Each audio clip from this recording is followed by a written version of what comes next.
నదిలో అందంగా నడుచుకుంటూ పోనా ఊహల రచనే తీయంగా చేసి తిరిగి రానా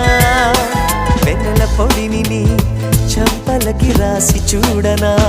సంపంగి పూల పరిమళం వయసుకి అద్ది ఆడనా అదేంటో మైకమే నన్ను వదలిన పొద జరగదో నిజము జడివాన కురవాలి ఎదలోయలోకి జారిపోయి దారి చూడు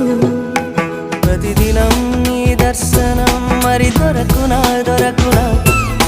క్షణ క్షణం నీ అర్చనం ఇక జరపనా